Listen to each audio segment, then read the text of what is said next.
Guys, welcome back to our YouTube channel. My name is Bethel Kamweru. I'm the head of training at West Rift Aviation.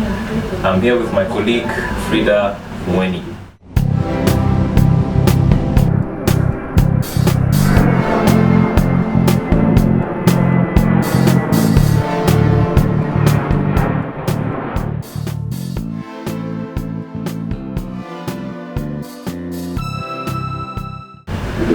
Today we're going to briefly talk about the requirements for the different flight training courses that we offer, mainly the private pilot's license, commercial pilot's license, multi-instrument rating, as well as the flight instructor's rating. So I'm going to start with the private pilot's license. So the requirements that you do require, should you aspire to be one, is KCSE or IGCSE, of course, results.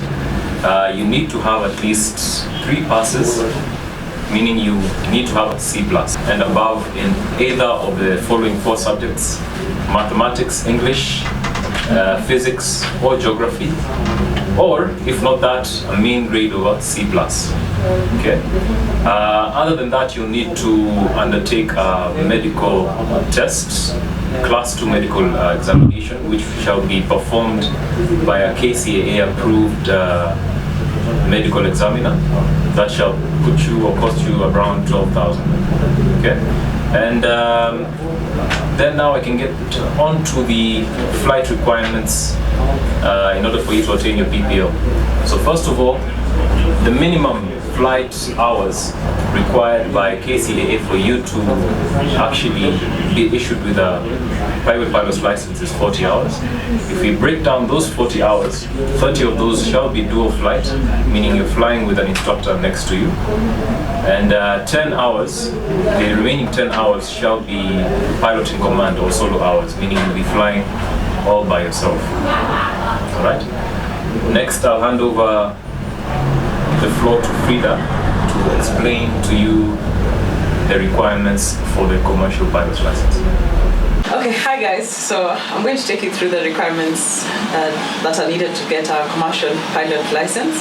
So just as you've heard, once you get the private pilot license, then you're eligible to acquire the commercial pilot license in terms of training for the commercial pilot license. So you need a minimum of 200 hours of total flight time, and that is inclusive of the 40 hours that you acquired during your private pilot license training. So out of the 200 total flight time hours, you need a minimum of 100 hours that should be piloting command hours. So that means you'll be flying solo.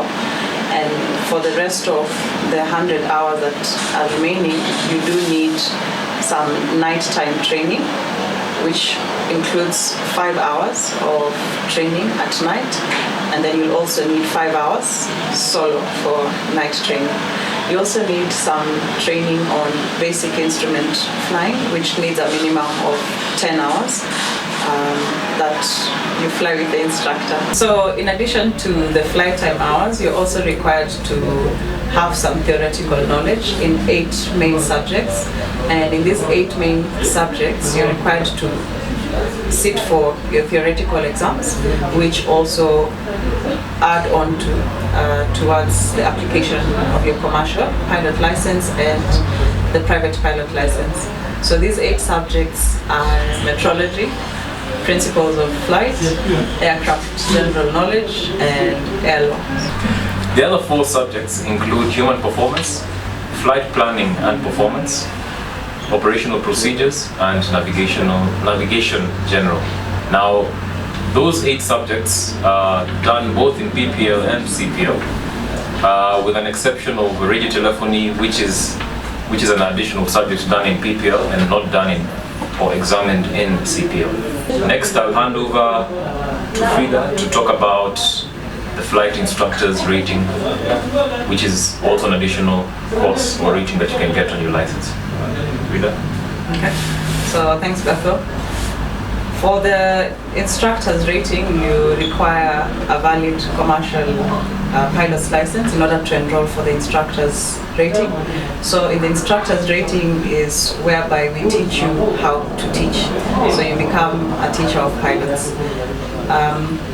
In this course, you're required to go through theory classes for about 2 weeks. So the ground school is whereby you're taught how to teach. You're taught instructional techniques, and for instructional techniques we usually charge 165,000 shillings for the entire course. And thereafter you are required to have a minimum of 20 flight hours which are carried out with a fellow instructor. So this particular instructor is trained to teach you how to teach. So for that, the rate is still the same, depending on whether you're flying the Cessna 152 or the Cessna 172. So for the 152 was 15,900 Kenya shillings per hour, and for the Cessna 172 is 16,900 Kenya shillings per hour. So that's it for today. If you have any further questions, please leave a comment below. Remember to subscribe, share and like. And feel free to visit us at our Wilson Airport offices.